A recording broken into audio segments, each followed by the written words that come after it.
Vamos a ir a la palabra y el domingo pasado habíamos hablado acerca del mandamiento, la orden, no la sugerencia ni la propuesta, sino el mandamiento, que es muy diferente, de predicar el Evangelio. Esto se encuentra en Marcos capítulo 16 y vamos nuevamente a ir a esa porción y vamos a refrescar un poco la memoria. Vamos a hablar un poquito acerca de lo que se habló el domingo pasado y vamos a ir un poco más adelante, porque creo que es muy importante tener las ideas claras. No hay nada peor en esta vida que un creyente que no sabe ni lo que quiere. Y he encontrado mucha gente así, gente que se llaman cristianos, gente que van saltando de iglesia en iglesia, un poquito aquí, un poquito allá, un poquito con este pastor, un poquito con el otro pastor. Al final se les fue la vida, de flor en flor, picoteando, y en el fondo no sabían ni lo que querían. Aquí no me gusta porque hablan muy fuerte, aquí porque hablan muy bajito, allí porque levantan las manos, aquí porque no las levantan, allí porque hablan en lenguas, aquí porque no hablan en lengua, allí porque están todo el día hablando de dinero, aquí porque nunca hablan de dinero, allí porque es una iglesia muy grande, aquí porque es una iglesia muy pequeñita, allí porque... Y siempre buscando defectos por todas partes. Un inconformismo, una insatisfacción, los problemas siempre son de otros. Pero nunca se miran la panza, nunca se miran a sí mismos y se preguntan delante del Señor: Señor, ¿yo por qué no encajo en ninguna parte? ¿Por qué no soy capaz de estar toda mi vida en un lugar? Yo no estoy diciendo que no hay momentos en los que uno tiene que plantearse seriamente qué hago en esta congregación donde no me están dando de comer. Yo no estoy hablando de eso. Hay momentos en los que si usted está espiritualmente pasando hambre sin necesidad, pues oiga, usted tendrá que plantearse con su esposa, con su marido y con sus hijos: Señor, muéstranos un lugar donde podamos comer. Pero no solamente, cuidado, un lugar donde podamos comer, sino un lugar donde podamos comer, donde podamos escuchar la sana doctrina, la palabra de Dios, sino que también podamos servir al Señor. Porque si usted está toda la vida comiendo, puede ser que un día reviente. Entonces, recibimos, ¿para qué? Para dar. No solamente para decir, mira cuánto sé de la Biblia, he aprendido esto, he aprendido aquello, he aprendido tal, he aprendido cual, y bueno, ¿y ahora qué va a hacer con todo eso? Entonces hay creyentes que están toda la vida en la iglesia, y venga a comer, y venga a oír, y venga amén, y venga a gozarse, pero no dan, son ovejas improductivas, son ovejas estériles, personas que se han acomodado y simplemente lo que quieren es venir al cultito, que el pastor les predique, que oren por ellos, que no sé qué y no sé cuánto, pero nada más. Y eso no es el ideal de un cristiano, eso no es una oveja sana. Imagínense, padres y madres que tenéis niños pequeñitos, aquí en la iglesia tenemos algunos, que sí, ahora son muy bonitos, son preciosos los bebés, cómo huelen, ¿no? La piel de los bebés, bueno, cómo huelen sin mencionar determinados momentos, porque también valdría la frase, cómo huelen los niños,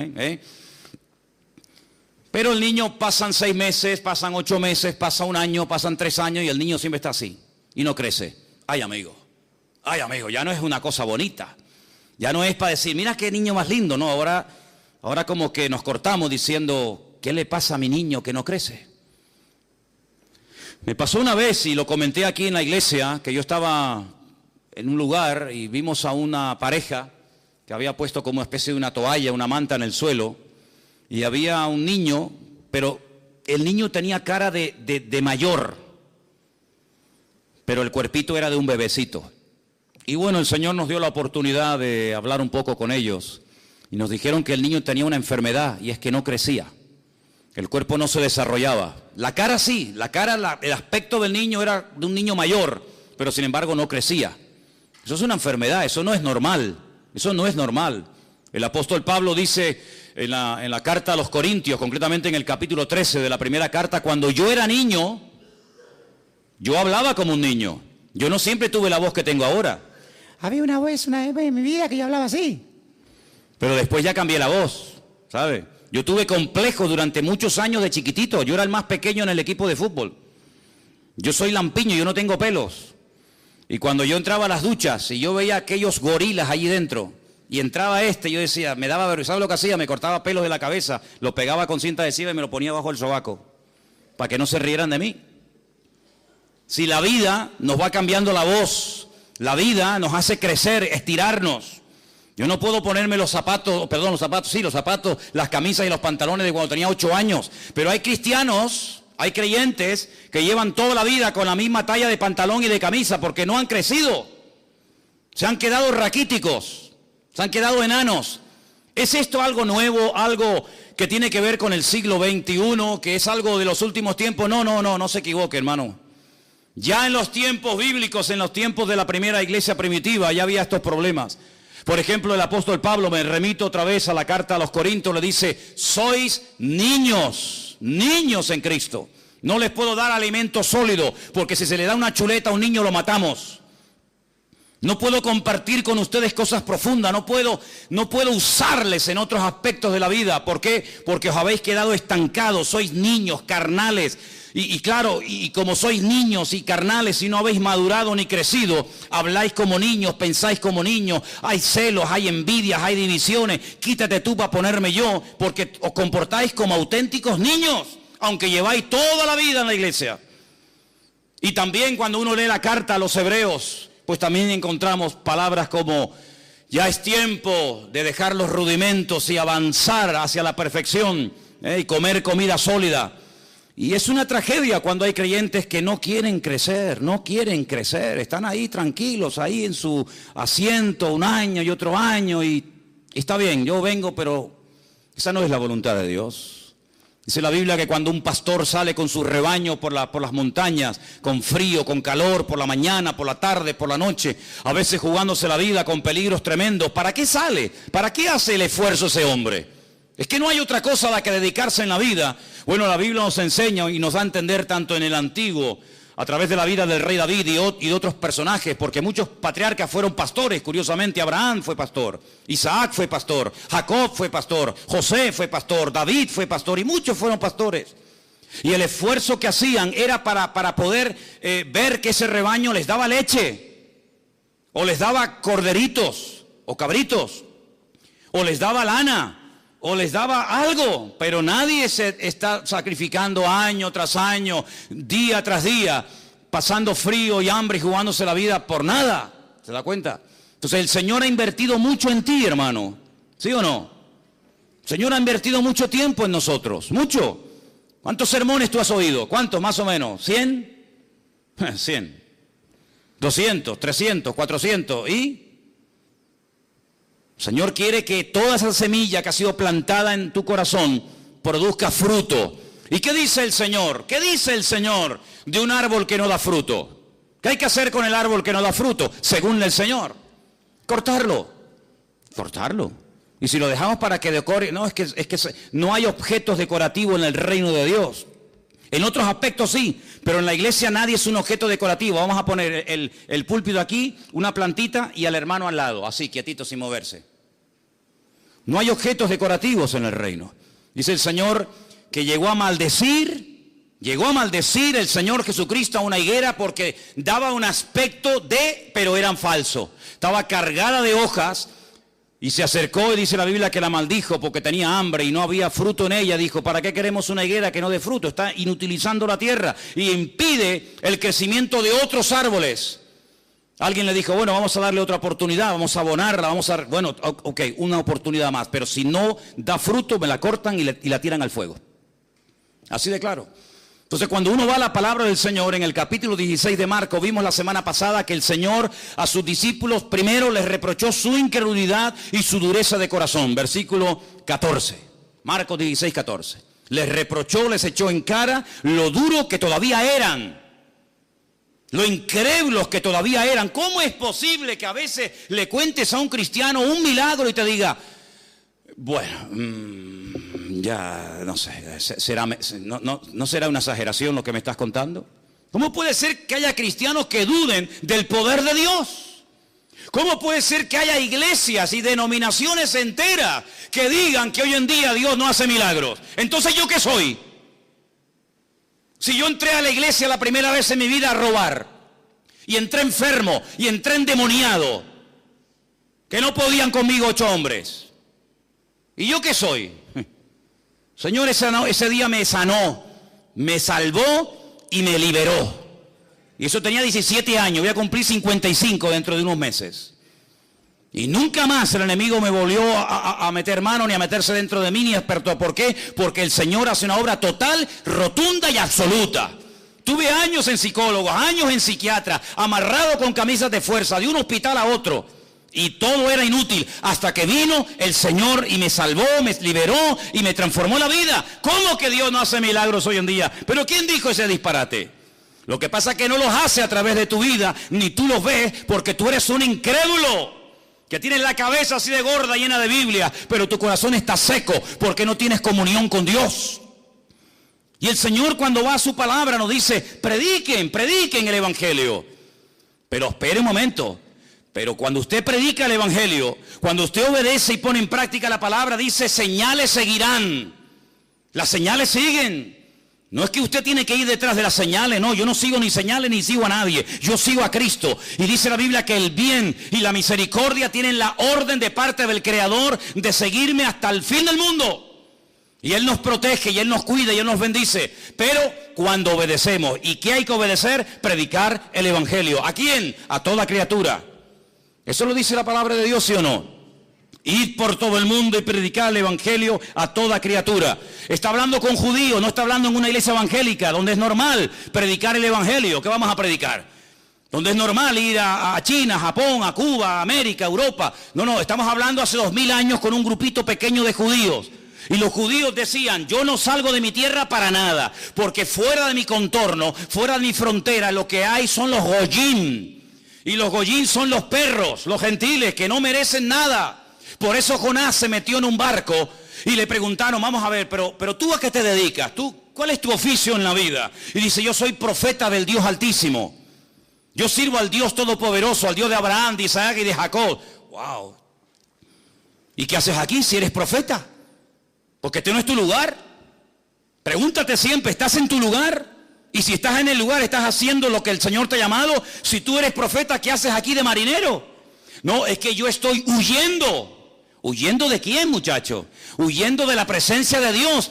Pero ¿cómo puede una persona llegar a pensar que puede esconderse de Dios y Dios no encontrarlo? ¿Hay alguien aquí que crea eso? ¿Hay alguien aquí que crea que usted se puede meter en un sitio donde Dios no te va a encontrar? Adán lo intentó. Adán creía que se podía ocultar de Dios. Adán no era ateo. Adán era creyente, era producto de las manos del Señor. Pero él creía la gran mentira de que se podía ocultar de la presencia del Señor. Lo mismo que Jonás. Yo huyo de la presencia del Señor. Pero si huyes de la presencia del Señor, ¿qué pasa? Que ¿a dónde vas? Porque ¿a dónde iba Jonás? Según la Biblia, a Tarsis. ¿Dónde está Tarsis? En el sur de España, en Huelva. Ahí está Tarsis, todavía se llama Tarsis. ¿Y él de dónde venía? Salió de una ciudad que se llama en la Biblia Jope. Hoy en día se llama Jafo. ¿Qué le parece, amigo? Se montó en un barco para huir de la presencia del Señor. Es decir, él iba a cruzar todo el Mare Nostrum. Él iba a cruzar todo el gran mar, el mar Mediterráneo.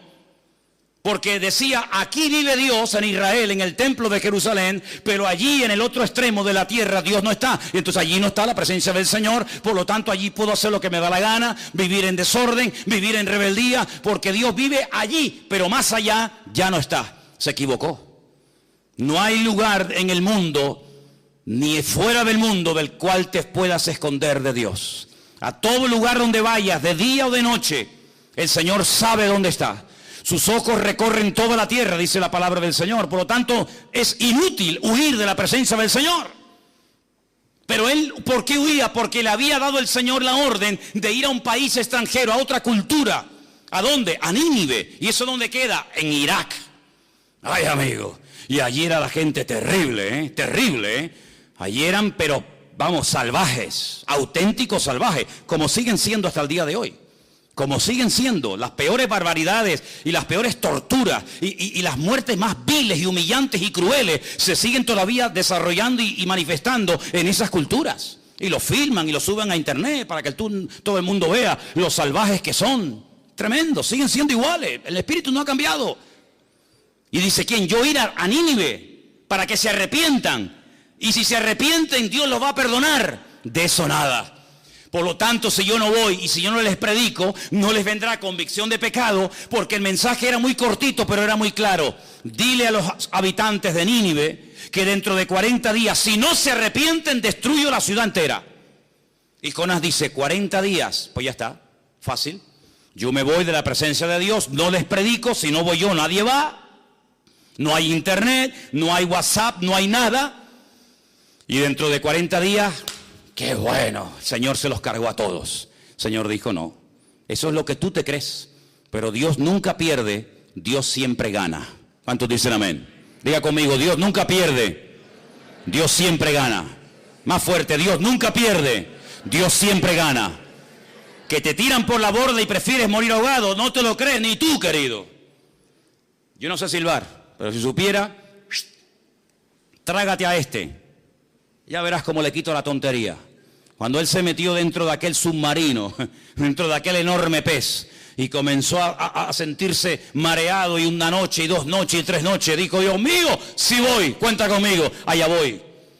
Pero fíjate tú, prefería morir antes de dar su brazo a torcer. Que no, ¿a que sí? Porque Dios nunca pierde, Dios siempre gana. Y vas a ir, quieras o no quieras. Así de claro. ¿Y qué pasó con Pedro? Porque eso fue en el Antiguo Testamento. Y Pedro, conociendo al Señor, viviendo con el Señor, Señor, lo que tú me pidas, ¿sí? Vete a casa de Cornelio a predicar el Evangelio. ¿A casa de quién? Cornelio. Cornelio es un centurión romano, imperialista, que nos tienen aquí todo el día al cuello trancado, que nos están amargando la existencia. ¿Cómo voy yo a ir a casa de un gentil romano? Pues vas a ir, quieras o no quieras. Y fue, y mire cómo empezó el mensaje. Ustedes saben cuán abominable es para un judío entrar a la casa de un gentil. Qué presentación más hermosa. Es como si yo dijera esta tarde, la verdad es que yo no tengo ningún deseo de verles las caras a ninguno de ustedes. La verdad es que yo estoy aquí por obligación, porque tengo que predicar, pero yo por mí me mandaría a mudar y lo dejaría todo. Pero vamos a ver, pero este hombre que está diciendo, este hombre se le fue la olla. Así empezó Pedro el mensaje, así empezó. Porque no entendía que gente fuera de su cultura, de sus esquemas, entendieran el Evangelio. Pero el Señor ya lo había dicho, id por todo el mundo y predicad el Evangelio. Es decir, que desde el principio el Señor viene hablando acerca de que Él tiene un plan general. Y en ese plan entra la salvación de todas las naciones de la tierra. Porque Dios quiere que todos los hombres procedan al arrepentimiento y que todas las naciones se salven y conozcan a su Hijo Jesucristo a través de su palabra. ¿Cuántos dicen amén? Pero dice la palabra de Dios que en un principio no era así, no había necesidad de predicar el Evangelio ni nada a nadie. ¿Por qué? Porque el único que había conocía al Señor y se llamaba Adán. Adán era un hombre perfecto, tan perfecto que ni sudaba, no tenía frío, no tenía calor. Algunos dicen, bueno, pero si no iba a morir, porque también era un ser eterno, porque Dios lo creó eterno, porque la paga del pecado es la muerte, y si no había pecado, no había muerte. ¿Dónde iba a caber tanta gente? Si se iban a comenzar a reproducir y uno y otro y miles, ¿dónde va a caber tanta gente desde los tiempos de Adán hasta hoy en día? Oye, ¿por qué te crees tú que Dios creó tantos planetas? ¿Para tenerlos vacíos? ¿Qué sentido tiene haber creado miles, millones de planetas para tenerlos vacíos? No, Dios creó todo eso para ir poblando todo el universo, para que todas las naciones, para que todo el universo conociera del poder de Dios. Pero ustedes lo han echado todo a perder, porque habéis pecado. Y ahora las cosas han cambiado radicalmente. Ya no va a volver a ser nunca más como antes. Ahora vas a sudar, ahora vas a tener frío, ahora van a tener dolores, ahora le va a doler por aquí, le va a doler por allá. Ahora se van a levantar los padres contra los hijos contra ellos mismos. Ahora va a ser todo diferente. Cuando vayas a sembrar te vas a pinchar la mano, porque nacerán cardos y espinos. Aquellos animales con los que te entretenías y jugabas, ahora se te van a volver en tu contra. Ay, amigo, todo ha cambiado. Claro, es que cuando uno peca, cuando uno desobedece a Dios, todo cambia. No puede permanecer todo igual. La paga del pecado es la muerte. Y Adán comenzó a experimentar en su cuerpo, en su mente, en su alma, en su espíritu, en su familia, en sus hijos, en todo. Comenzó a notar las consecuencias del pecado. Pero Dios a un hombre le da una promesa. Y ese hombre se llamó Abraham, más tarde Abraham. Y le da una promesa. La promesa es muy clara y muy sencilla de entender. En ti serán benditas todas las naciones de la tierra. Y dice la Biblia que Abraham le creyó a Dios. Le creyó a Dios y fue declarado justo. ¿Crees lo que yo te prometo? ¿Sí? ¿Crees que serás padre de multitudes? ¿Crees que saldrá un día alguien de tus lomos y será un instrumento de bendición para todas las naciones de la tierra? ¿Lo crees? Y Abraham dijo, lo creo. ¿Dónde se escribió eso? En ninguna parte, no hacía falta. Él le creyó a Dios y su fe fue contada por justicia. Entonces, ¿por qué casi 500 años después Dios da la ley? Si ya había dado la promesa y Abraham la había creído, ¿para qué tuvo que dar la ley? ¿Qué sentido tiene? Porque Abraham no necesitaba leer la Biblia. Abraham oía a Dios y lo entendía. Vas a ser padre, amén. Cámbiate el nombre, amén.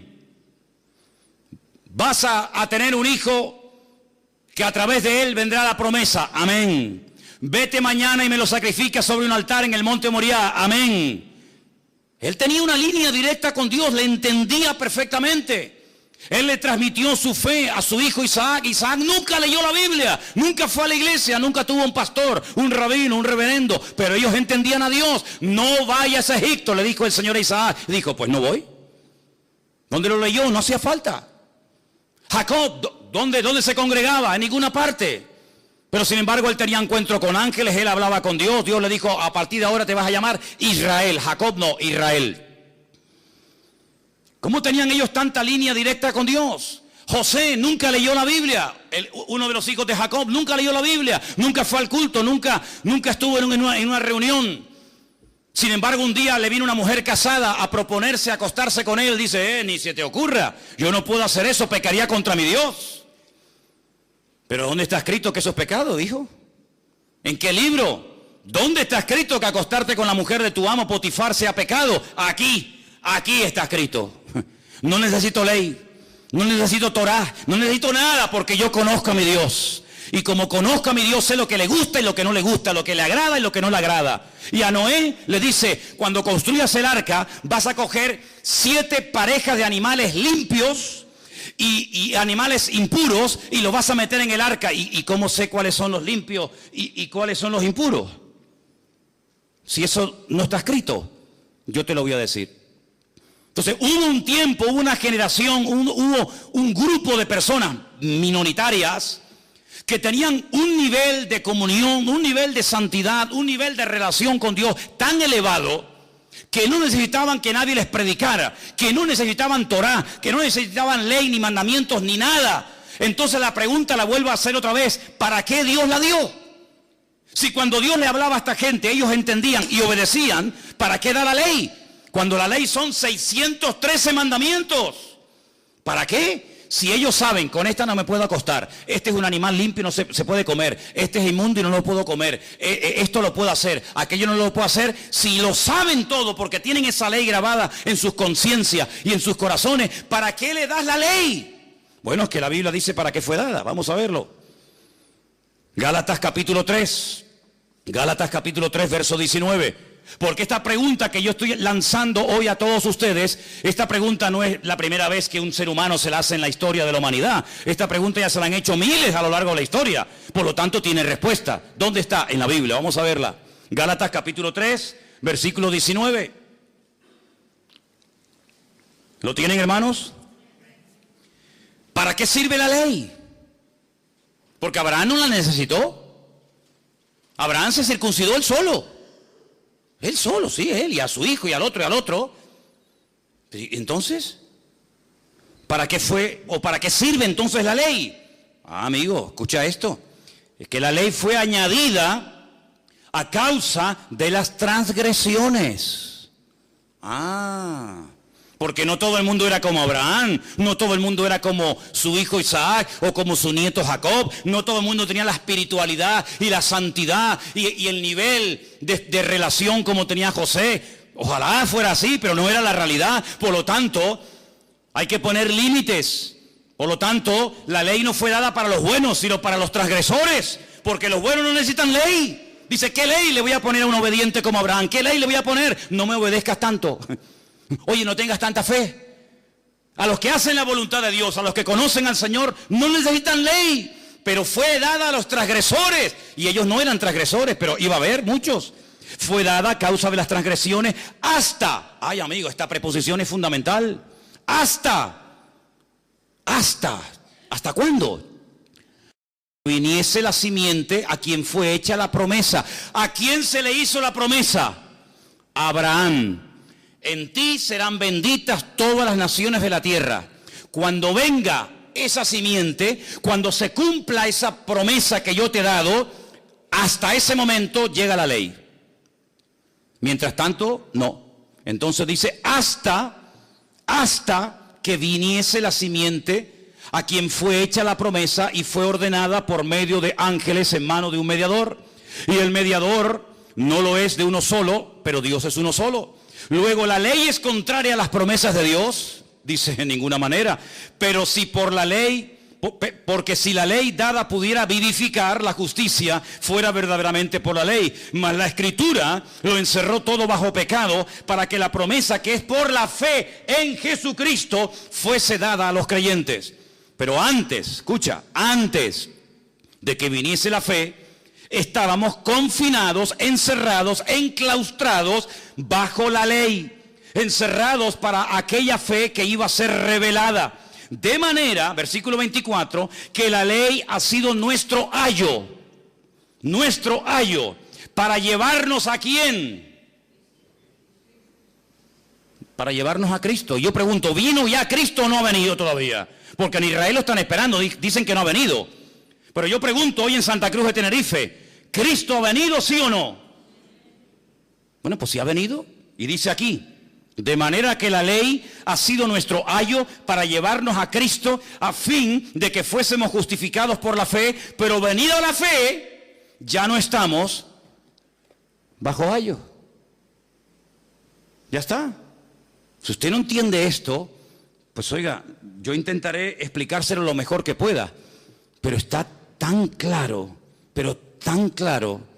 Abraham, te voy a dar una promesa, pero entre la promesa y el cumplimiento de la misma van a pasar muchas generaciones, muchos siglos. Y yo conozco al ser humano, porque si cuando eran perfectos y hablaban conmigo todos los días, pecaron y desobedecieron, imagínate ahora que ya le dieron lugar al pecado, que ya han probado la rebeldía y la desobediencia. Si antes no pudieron mantenerse en santidad, ¿cuánto menos ahora? Por lo tanto, entre que te he dado la promesa y hasta que venga la promesa, y la promesa es Cristo, van a pasar muchas generaciones, muchísimas, miles y miles de personas. ¿Cómo hacemos para que esto no se desmadre? ¿Cómo hacemos para que el mundo no se autodestruya? ¿Cómo hacemos para frenar la maldad? Poniendo leyes. Los casados, ustedes no pueden engañar a sus mujeres con otras mujeres. Mujeres, ustedes tienen que ser fieles a vuestros maridos. Hijos, tenéis que obedecer a vuestros padres. Agricultores, tenéis que hacer esto y esto y esto. Ganaderos, tenéis que hacer esto y esto. Solteros, casadas, viudas. Y hay un montón de leyes. Pero si yo sé que de aquí al Puerto de la Cruz o de aquí a los cristianos no puedo ir a más de 120, porque yo lo sé, ¿sí o no? Yo no necesito que por el camino me pongan carteles y carteles y carteles y carteles y carteles. 120. Pero si ya lo sé. Pero entonces, ¿por qué se ponen? Porque siempre habrá alguno que aún, a pesar de que lo sabe, se va a pasar el límite y va a querer ir de 200. Y después pasa lo que pasa.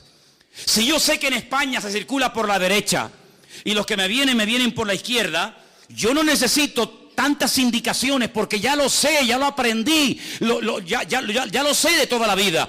Ay, amigo, pero hay gente que a pesar de esas leyes dice, no, yo me voy a ir por la izquierda, y mira lo que pasa. Los kamikazes, que encima apuestan dinero, chocan uno con otro y se rompen familias y un auténtico desastre. Las leyes se ponen para los transgresores, no para los obedientes. Si usted ama a su esposa, usted no necesita poner un cartel en la puerta de su casa, no cometerás adulterio. Es que yo ya lo sé, José lo sabía, sin necesidad de ley. Pero dice la Biblia que el Señor dio la ley para parar, para frenar, para poner un coto, porque ellos vivían rodeados de amorreos, filisteos, jebuseos, cananeos, y aquellos eran un desmadre, un desorden de países. Comían de todo, se mataban unos a otros. Bueno, era terrible lo que esa gente hacía.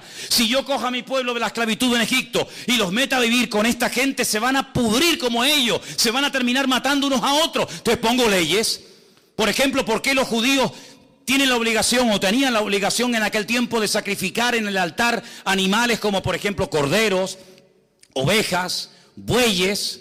Porque eran los animales sagrados del enemigo. Y entonces, ¿qué es lo que hacía? No, de sagrado nada, aquí el único sagrado es el Señor. Y puso leyes para marcar una diferencia, para que ustedes sean un pueblo diferente, que habla diferente, piensa diferente, viste diferente, actúa diferente. Pero el que sabe cómo soy yo, no necesita leyes.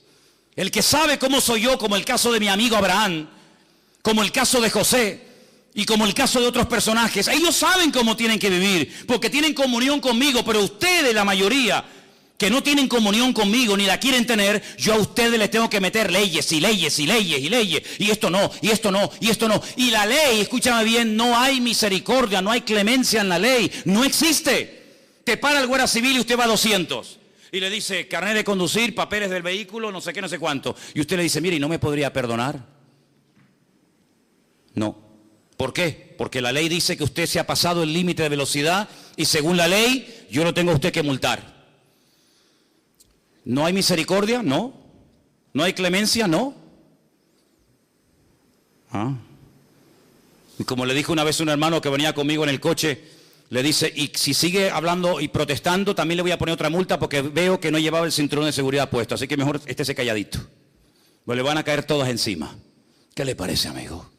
Entonces la ley tuvo un objetivo temporal, transitorio. Primero, poner freno, poner limitaciones al desmadre, a la carnalidad del hombre. Segundo, aunque le suene fuerte, hacerle la vida imposible al hombre. ¿Para qué? Para que llegue un momento en el que diga, yo no puedo con esto, Señor, esto es demasiado, esto es terrible. Señor, 613 mandamientos, pero si Adán tenía uno y era perfecto y no pudo, y a mí me manda 613, no puedo. Claro, pero te quiero llevar a un momento en el que digas, me rindo, yo no puedo con esto. Y entonces tendrás que pedirme ayuda a mí y en ese momento te mandaré a mi hijo, ¿te das cuenta? Porque la ley es un instrumento, no un fin. Y hay gente que se queda con el medio y no se da cuenta de que Dios utiliza cosas, pero todas esas cosas ¿a quién apuntan? En la misma dirección, apuntan a Cristo. Y si no entendemos que el Evangelio, la figura central del Evangelio no es el pastor, no es la iglesia, no son los milagros, sino que la figura central, el mensaje central del Evangelio se llama Jesucristo, no vas a entender absolutamente nada, porque hasta que usted no entienda la base, usted no va a poder construir encima. Se le va a venir todo abajo. Y la ley es un medio, no un fin en sí mismo. Mire lo que dice, por ejemplo, Romanos 3:21. Lo tengo aquí también subrayado, se lo leo. Ahora, aparte de la ley, se ha manifestado la justicia de Dios, testificada por medio de la ley y de los profetas. La justicia de Dios por medio de la fe en Jesucristo. Sigo leyendo versículo 22. Para todos los que creen en Él, porque no hay diferencia. Por cuanto todos pecaron y están destituidos de la gloria de Dios, siendo justificados gratuitamente por su gracia mediante la redención que es en Cristo Jesús, a quien Dios puso como propiciación, palabra más rara esta, sustitúyela y ponga sustituto. Él es el sustituto, Él ocupó tu lugar, ahora te lo explico. Nuestra propiciación por medio de la fe en su sangre, para manifestar su justicia a causa de haber pasado por alto en su paciencia los pecados pasados, con la mira de manifestar en este tiempo su justicia, a fin de que Él sea el justo y el que justifica al que es de Jesús, de la fe de Jesús. ¿Dónde está puesta la jactancia? ¿Dónde está? Dice aquí, queda excluida. ¿Por cuál ley? ¿Por la de las obras? No, sino por la ley de la fe. Concluimos pues que el hombre es justificado por la fe sin las obras de la ley. Esto no lo he escrito yo, Y esto no se escribió ayer a la noche para el mensaje de hoy. Esto lleva 2000 años escrito. Conclusión, que el hombre es justificado por la fe sin las obras de la ley. Es decir, que si yo no cumplo la ley, yo me puedo salvar. ¿Cómo? Por la fe en el Señor Jesucristo. Pues esto es un disparate, para ti sí, para mí no. Para mí ha sido lo más maravilloso que he podido oír en mi vida. Que soy salvo por la fe en Jesucristo, no por lo que yo pueda llegar a ser, sino por lo que Él hizo por mí. Porque aunque intentara cumplirlo, no puedo, porque nunca daré la talla. Porque la ley de Dios es perfecta y el ser humano es imperfecto. Y como un ser imperfecto puede intentar o puede presumir de que él puede cumplir con la ley. Imposible. ¿Es Dios solamente Dios de judíos? No, es también Dios de los gentiles. Y ciertamente lo es. Porque Dios es uno y Él justificará por la fe a los de la circuncisión, es decir, a los judíos, y por medio de la fe a los de la incircuncisión. Es decir, Dios dio una ley temporal y transitoria hasta llevarnos a la realidad del cumplimiento de la promesa. Y cuando la promesa vino, y la promesa fue el Señor Jesucristo, el medio dejó de cumplir su objetivo. Este vaso de agua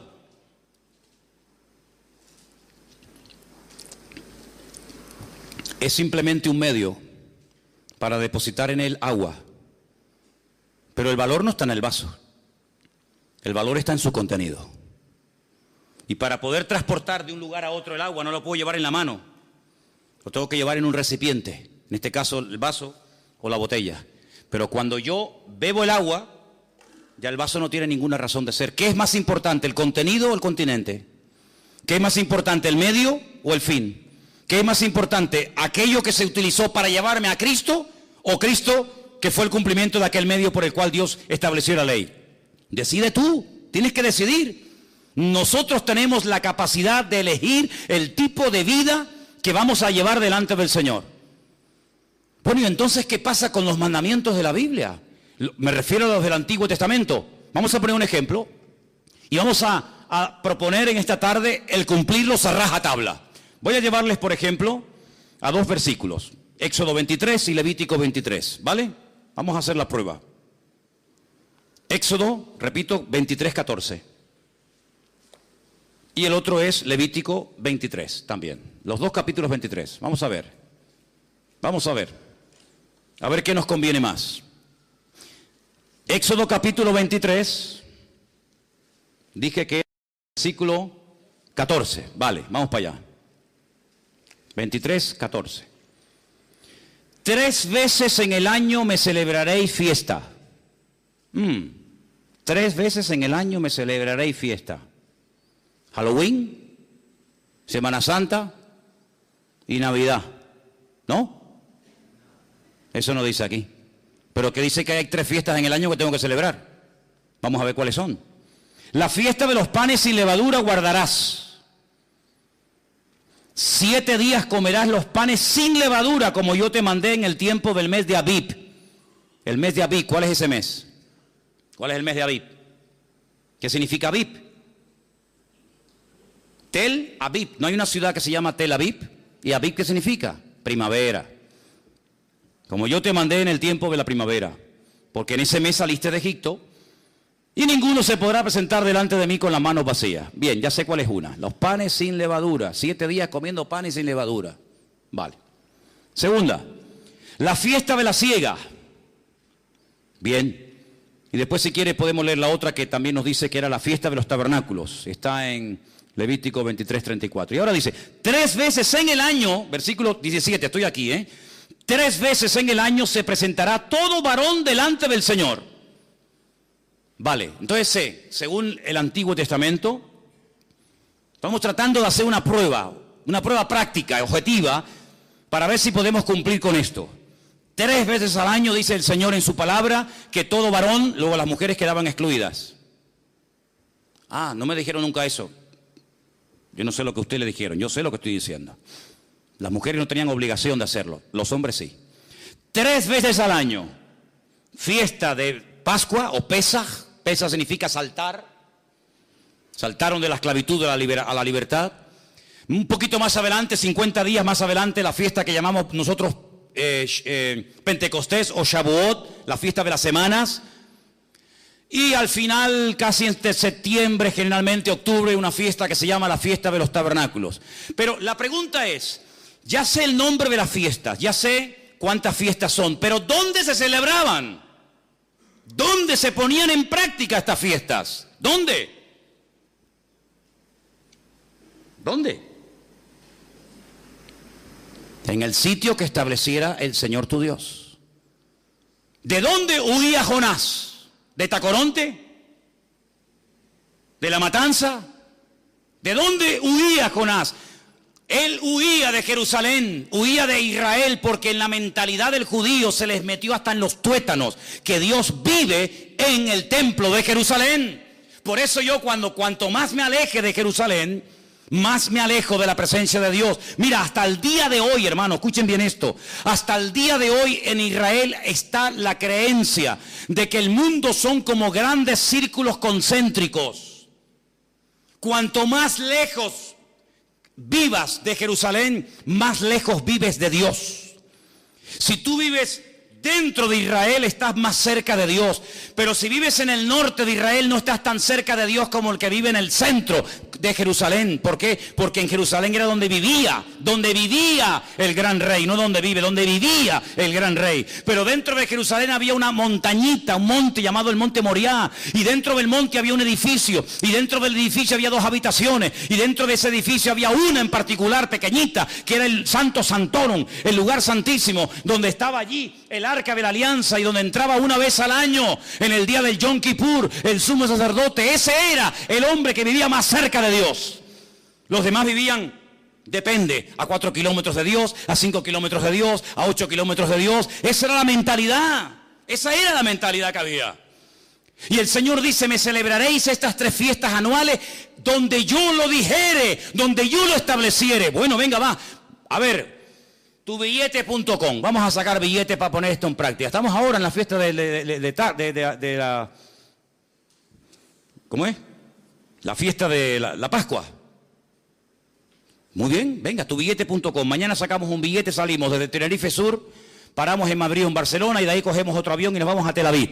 Llegamos a Tel Aviv, cogemos la guagua y nos vamos a Jerusalén. Cuando lleguemos a Jerusalén decimos, oye, una pregunta. ¿El Monte Moria aquí dónde queda? Pues claro, uno se imagina el Monte Moria como las cañadas del Teide, ¿no? El Monte Moria es un monte muy chiquitín, que lo han aplanado encima para poder construir. Y entonces llegas y te dicen, no, el Monte Moria está dentro de la ciudad vieja de Jerusalén. Venga, nos metemos por donde entramos, por la puerta de Damasco, que la conocen muchos de ustedes, que hemos ido allí. Venga, entramos por la puerta de Damasco, empezamos a darnos codazos con todo el mundo porque es una calle abarrotada, cruzamos todo el barrio árabe, follón tremendo, llegamos al control militar. Allí nos quitamos las chaquetas, los bolígrafos, los móviles, todo, y ya pasamos del barrio árabe al barrio judío. Ya estamos allí estamos en el muro de los lamentos, en el Kotel Hammurabi, el muro occidental, ¿vale? ¿Y ahora qué hacemos? ¿Dónde está el monte? Está allá arriba. ¿Y cómo subimos? Bueno, como tú no eres musulmán, tú no puedes subir por cualquier parte. Solamente hay una puerta de acceso, una escalera de madera de acceso para los no musulmanes, y es esa. Entonces tienes que ponerte en la cola, no se te ocurre llevarte una estrella de David, una cruz, una Biblia, porque te prenden fuego allí mismo. Entonces tienes que hacer una cola enorme, enorme, y cuando llegas arriba y cruzas el puente de madera, y llegas allí arriba y dices, Salem Aleikum, Aleikum Salam, Alhamdulillah, Shukra. Vamos a buscar el templo. Y te dice, ¿el qué? Claro, como a lo mejor no habla español, le tienes que decir el Bet Hamikdash. Aquí no hay Bet Hamikdash. Aquí hay 2 mezquitas. Una allí y otra aquí. Aquella se llama la mezquita de Omar. Y aquella se llama la mezquita de Al-Aqsa. ¿Pero y el templo? Porque yo he leído aquí que tengo que venir al templo del Señor 3 veces al año y he venido de Tenerife. Y todos estos conmigo. Pues aquí no hay templo. Y como se ponga chulo, le damos una paliza y lo tiramos del muro abajo. Y no es la primera vez que lo hacen, ¿eh? Entonces me vengo a Tenerife frustrado porque digo, Señor, no puedo cumplir tu palabra, Señor. No puedo. Porque la voy a cumplir ¿dónde? En mi casa. Eso no vale. No vale. Es que es allí. Es decir, que los cristianos españoles que vivían en el sur o en el norte de España tenían que viajar 3 veces al año a ir a Jerusalén. ¿Me estás diciendo eso? Exactamente te estoy diciendo eso.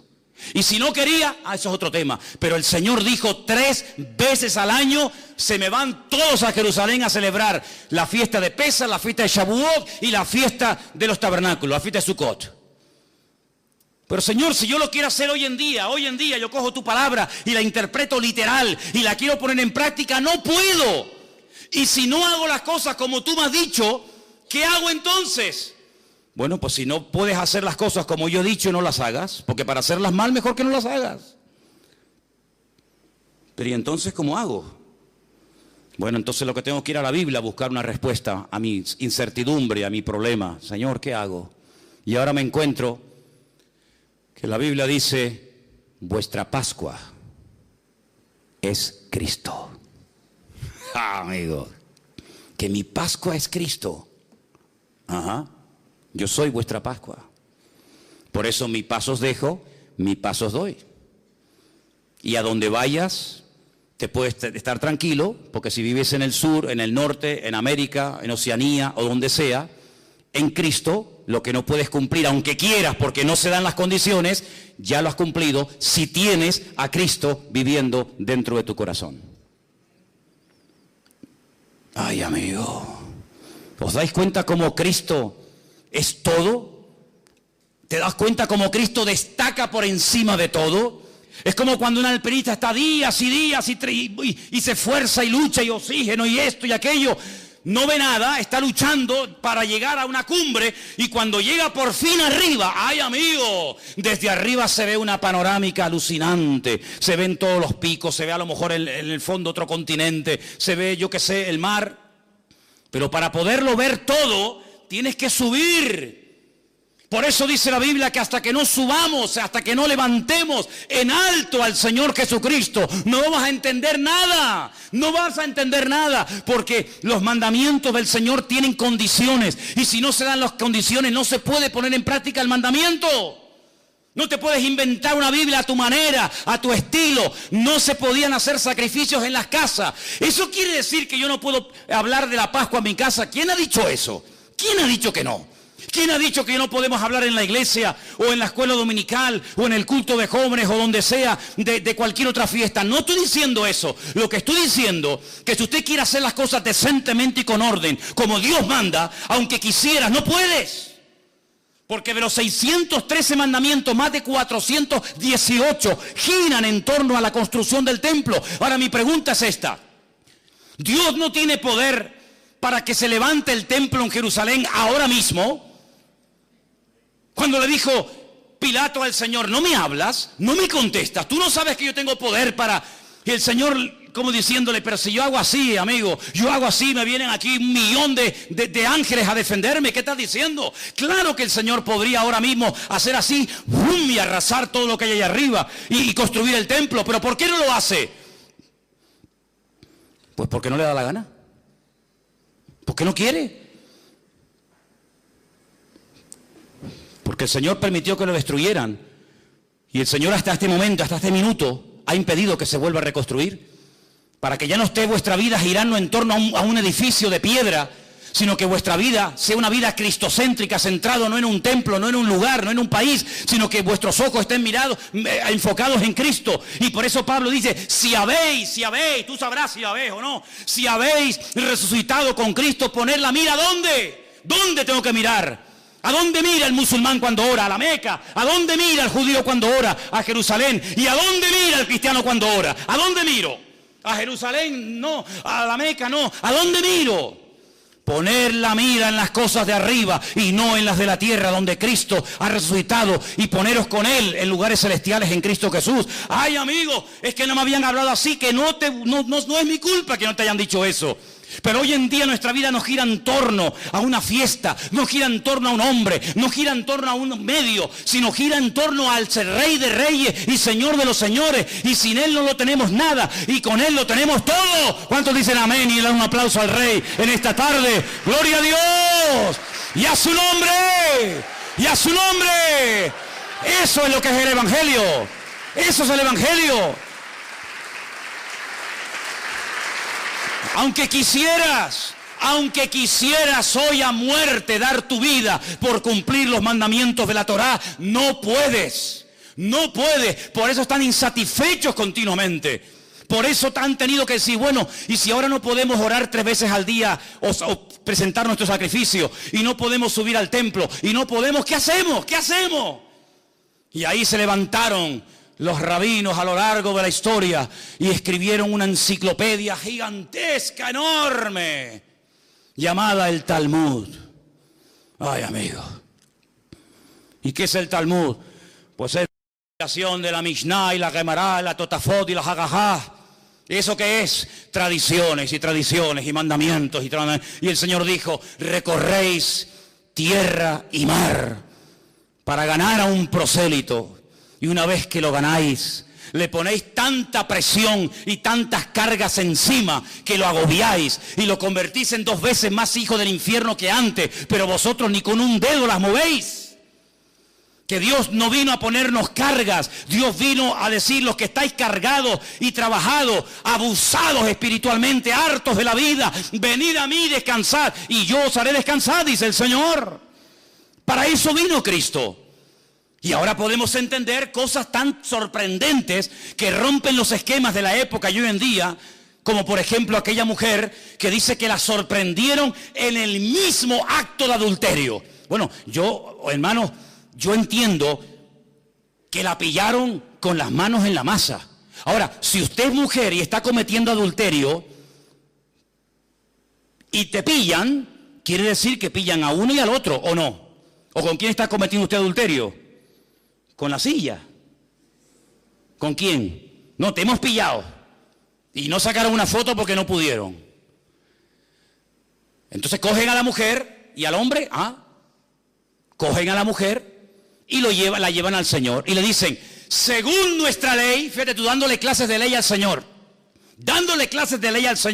cuando esta Biblia que tengo en mi mano es la palabra escrita de Dios, lo que Dios hablaba, lo que salía por su boca, aquí se escribió, ¿sí o no? Pero entonces Cristo, ¿qué era? Era la palabra hecha carne. Dios habló, Dios permitió que su palabra se escribiera y Dios permitió que su palabra se humanara, que su palabra se encarnara, y dice, y vimos su gloria como el unigénito del Padre. Luego, cuando vas a darle clases de Torah, cuando vas a darle clases de ley al Señor, el Señor, que es la palabra, dice, a ver, ¿qué dice vuestra ley? Si fui yo el que te la di, ¿de qué vais? ¿Le va a enseñar un hijo a ser un hijo al padre? Será al revés, ¿no? Digo yo. Es que nuestra ley dice que a tales personas hay que matarlas a pedradas. Bueno, a uno y a otro. ¿Y tú qué dices? Dice, bueno, la mujer, claro, echa polo, sabe que en cuestión de minutos hacen un hueco en el suelo, la meten de cintura para abajo, le ponen, a veces sí, a veces no, una especie de tela encima, la rodean y empiezan pim pam, hasta que la machacan y la matan a pedradas. A ver, que nosotros ya tenemos claro lo que tenemos que hacer. Solamente venimos a pedirte tu opinión. ¿Tú qué opinas de esto? Porque esta merece morir. Y es verdad. En la ley no hay misericordia. El que la hace la paga, amigo. Menudo dilema, ¿eh? Menudo problemón. ¿Pero para quién? ¿Para el Señor? El Señor no tiene nunca ningún problema. Dice, espérate un momento. Hace así. Escribe. Venga a escribir, la lista vacía. Venga a escribir. Y dice que cuando miraban aquello, decían, oye, que puso en el suelo mi nombre. Ese soy yo. Claro, porque la inmensa mayoría que estaban allí condenando a los demás, ellos también habían tenido relaciones con ella. ¿Qué te crees? El que tiene digamos, una prepotencia de estar siempre acusando a los demás, generalmente es el peor que está, siempre es él. Generalmente es así. Es mucho más fácil apuntar así que verte que te estás apuntando tú, ¿no? Oye, que te puso ahí el DNI, muchachos, 42815-975B. Ese soy yo. Y ellos, cuando vieron los nombres en el suelo, dijeron, vámonos, nos pilló. A ver si vamos a morir también nosotros. Y dice que fue uno, y el otro, y el otro, y el otro. Todos se fueron, quedaron descubiertos, amigos. Ah, amigo, pero quedó uno solo. Uno que nunca había pecado. Uno que jamás había tenido un mal pensamiento. Uno que fue santo desde el vientre de su madre hasta el día de hoy. Uno que tenía toda la libertad del mundo para coger las piedras y machacarla viva. Y ese uno se llamaba Yeshua HaMashiach, el Señor Jesús. ¿Por qué no lo hizo? Porque es como una incoherencia que digas que se haga una cosa y luego tú mismo la quiebras. Esto hay que hacer, y cuando lo vamos a hacer no nos deja. ¿Cómo es esto? Pero es que para cumplir la ley, por ejemplo, este mandamiento, tienes que llevar una vida tan pura, tienes que llevar una vida tan santa, que para matar a otro, ¿cómo tiene que ser tu vida, amigo? ¿Cómo tienes que estar tú delante de Dios para poderle quitar la vida a esta persona, aunque se lo merezca? ¿Cómo tiene que estar tu vida? Es decir, que tú estás peor que ella. Lo que pasa es que a ella la pillaron, pero tú has pasado desapercibido, porque tú eres el niño bueno. Esta es la mala porque la pillaron, pero hay algunos que no los han pillado todavía, pero son peor que los que han sido descubiertos. Y se sintieron aludidos, sus conciencias se sintieron tocadas y dijeron, vámonos, antes de que nos mate también a nosotros. Y el Señor la coge y le dice, levántate, mujer, yo no te condeno, solamente te voy a decir algo, vete y no peques más. ¡Qué alivio!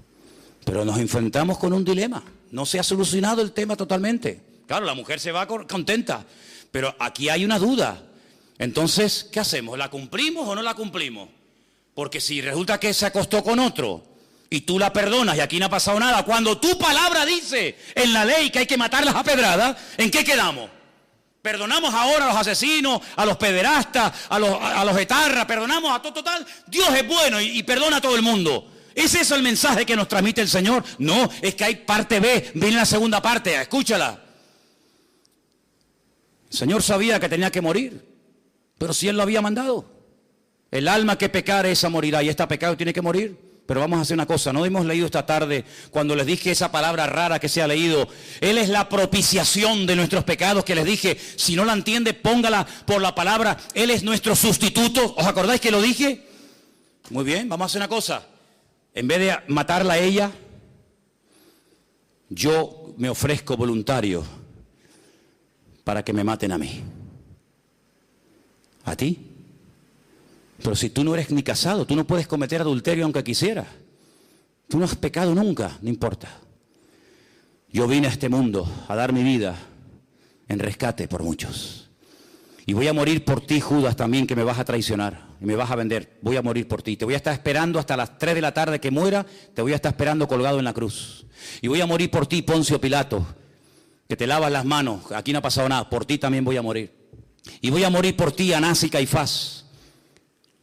Voy a morir por los borrachos, por los alcohólicos, por las prostitutas, voy a morir por los adúlteros, voy a morir por todos los criminales y asesinos de la historia de la humanidad, porque ese fue el mandato que recibí de mi Padre. ¿Estás dispuesto a que yo lance mi ira contra ti en vez de contra aquella, contra aquel y contra aquel? ¿Estás dispuesto a cargar todo el peso del pecado de toda la historia de la humanidad, de los que murieron, de los que viven y de los que aún no han nacido? ¿Estás dispuesto a semejante sacrificio? Y el Hijo dijo, hágase mi voluntad. Hágase tu voluntad y no la mía. Heme aquí, envíame a mí, Señor. Entonces, cuando Cristo muere por esa mujer y por todos y cada uno de nosotros, cuando Él resucita, una mujer se lo encuentra y lo va a abrazar y dice, espera un momento, espera, no me toques todavía porque aún no he subido. Aún no he subido, aún no he ido a la presencia de mi Padre a decirle, Padre, mira, lo hice todo como tú me pediste, mira. Me traspasaron, me acribillaron, me torturaron, me escupieron, me hicieron de todo. Y el Padre acepta la sangre de su amado Hijo Jesús, le da unas vestiduras nuevas. Cuando se presenta el Señor y entra en aquella habitación donde están llorando y asustados y muertos de miedo, como hemos leído esta noche, dice, Shalom Aleichem, paz a vosotros. Ya no tienen que tener miedo de nada ni de nadie, porque vengo con un mensaje de mi Padre, y es que le ha perdonado los pecados a todos ustedes. Así como a Adán, Dios le dijo, fuera, fuera de mi vista, fuera del jardín del Edén, porque has pecado, le has hecho más caso al diablo que a mí, y no mereces estar conmigo. Ahora lo que se perdió en Adán, lo recuperamos en Cristo, Y Cristo dice, ni se te ocurra ir en tu propia justicia, que yo cumplo la ley, que ni se te ocurra, porque no sales vivo de la presencia de mi Padre. Porque mira, Moisés no entró, Abraham mintió, David adulteró, no ha habido ni uno que pueda presumir de que ha hecho todo correctamente. Por lo tanto, ni se les ocurra a ustedes tener la temeridad de acercarse al trono de la gracia con vuestros trapos de inmundicia, con vuestras obras y con vuestras historias, porque no sirve de nada, porque el profeta Isaías dice literalmente que todas nuestras justicias son como trapos de inmundicia.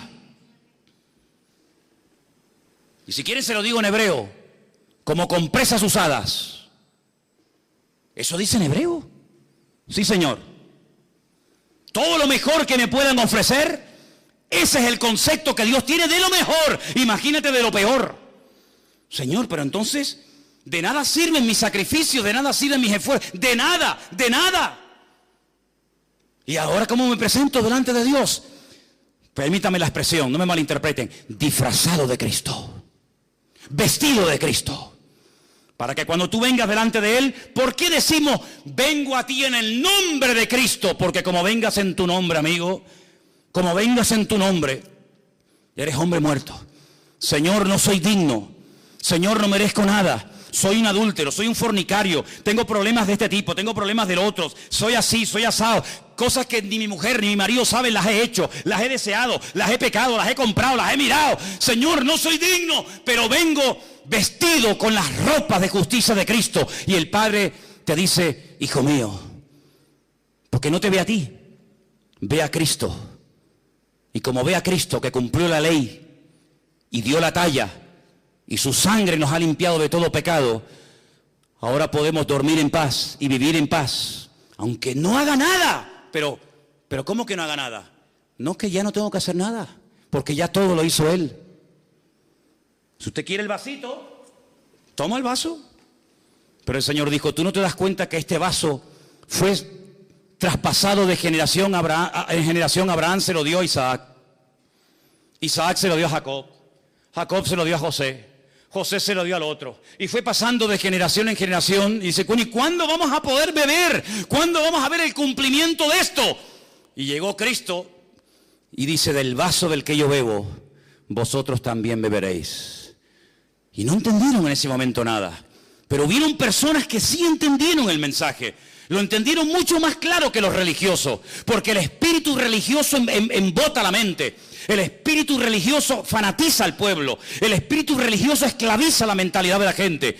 Y por eso los religiosos eran capaces, terrible hermano, de ver a una pobre mujer, 18 años asistiendo al culto y no le hacían ni caso, porque está enferma y encima es mujer. Pero Cristo entró a la sinagoga y le dice, mujer, ven para acá, quedas libre de tu enfermedad. Y se enderezó y comenzó a glorificar a Dios. Y veía a un leproso y decían los judíos, uy, un leproso, uy, que me contamina y me tengo que ir a mi casa de una semana sin poder entrar al templo. Ni loco me acerco yo a un leproso. Y el Señor hacía así y lo tocaba. ¿Qué va a manchar, qué va a contaminar al Señor? Un leproso nada lo puede contaminar, porque Él es bendito y santo por los siglos de los siglos. Amén. ¿Cuántos dicen amén? Y por eso fue una sinagoga y le dijo a un ciego, mira, sé libre de tu enfermedad. Y al otro lo sanaba y al otro no sé qué. Y claro, luego venían, bueno, pero no puede ser. Vamos a ver, es que hoy es Shabbat. Hoy es Shabbat. ¿Y? Es que en Shabbat no se puede hacer esto. ¿Cómo que no? ¿Quién dijo eso? No, es que ya. ¿Y quién te sanó a ti? Yo no sé cómo se llama. ¿Y cómo te sanó? No, me puso barro en los ojos y me mandó al estanque de Siloé, que está en la otra punta de Jerusalén. Yo he estado en el estanque de Siloé, ¿te acuerdas, Carmen, cuando nos metimos por abajo? Que por poco te mueres allí, ¿eh? Un estanque enorme, kilómetros por debajo de tierra, lo mandó a la otra punta. ¿Por qué no lo mandó al estanque de Betesda, que está allí pegadito? Porque los judíos decían que un judío no podía caminar más de 1000 metros, más de 1050 metros en día de reposo. Por eso ustedes van a encontrar en la Biblia camino de un día de reposo. ¿Y cuánto es un camino de un día de reposo? 1050 metros. Pero si me voy al estanque de Siloé, entre que voy y vengo, hay más de 1050 metros. Por eso los judíos le dijeron, ese hombre que te dio esa orden no es bueno, es un pecador. porque ha quebrantado el día de reposo. Y dice este pobre hombre que no tenía mucho conocimiento de la palabra, mira, si es bueno, si es malo, si es pecador o no es pecador, ni lo sé, ni me interesa. Yo lo único que sé, que yo era ciego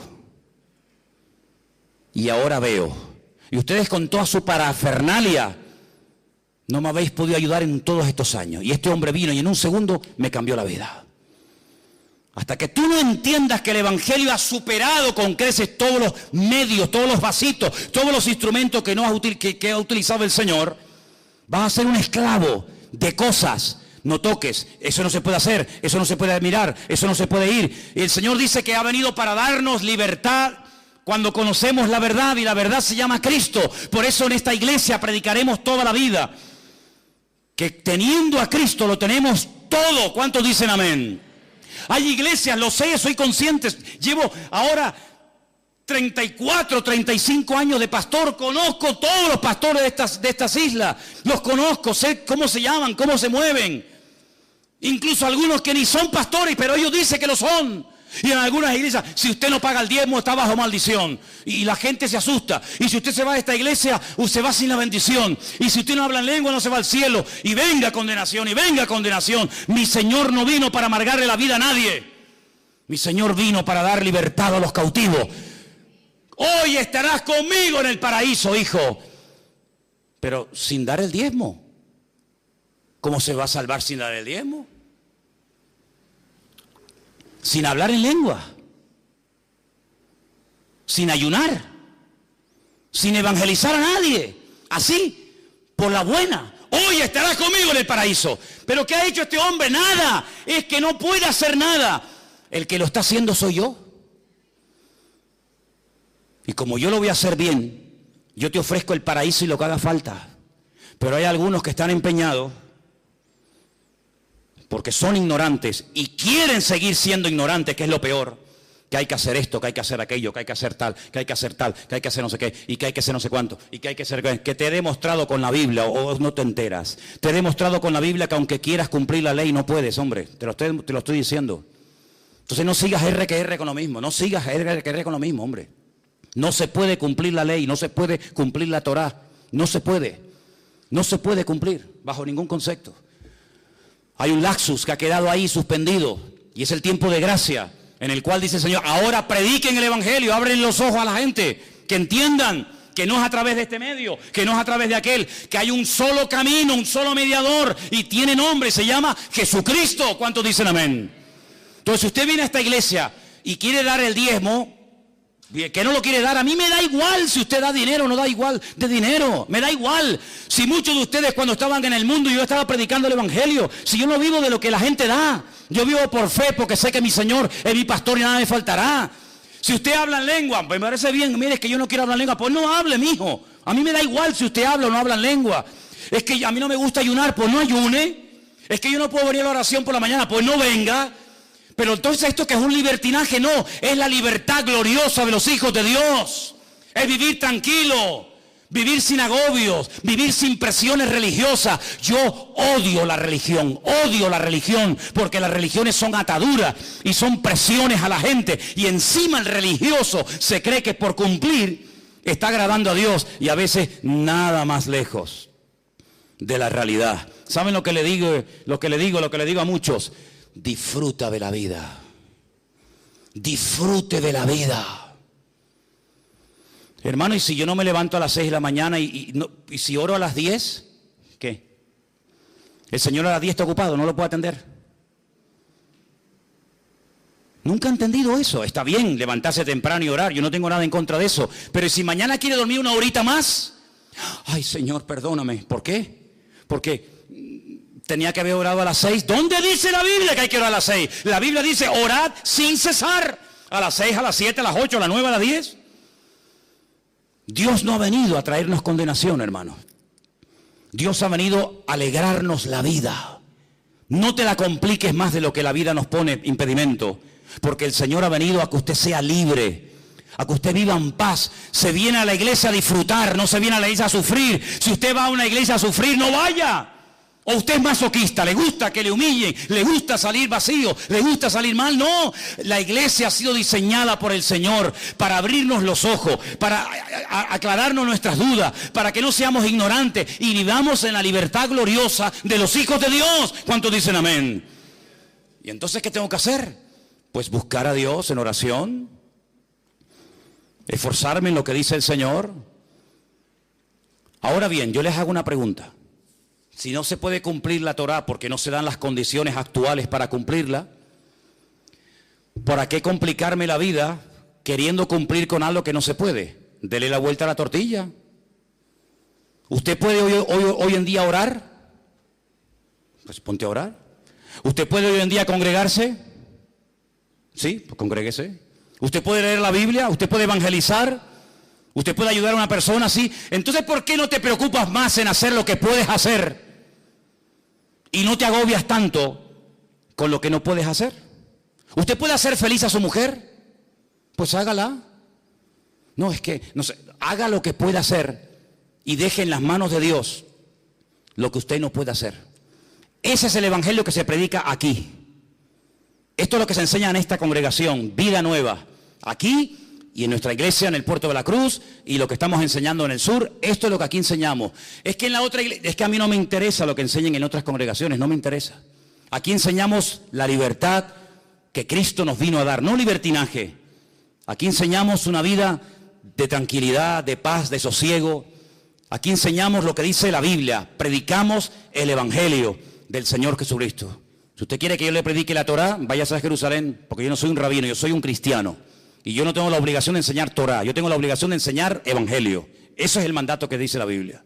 Y dice la Biblia, y termino, y es la lectura que hoy se ha leído. Por eso siempre usted tiene que prestar atención a la lectura que se lee antes del mensaje, porque en el 99% de los casos, la lectura previa al mensaje hace referencia o guarda relación directamente con el mensaje que posteriormente se va a compartir.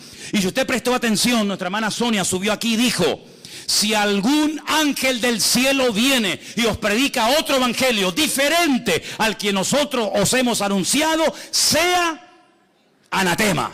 Vamos a hablar clara para entendernos. ¿Qué es anatema? Pues claro, si dice anatema y no sabe lo que es anatema, pues entonces... Anatema significa maldito. Literalmente, maldito. Es decir, que si mañana o esta noche yo tengo un sueño y se me presenta un ángel. Hola, Manolo.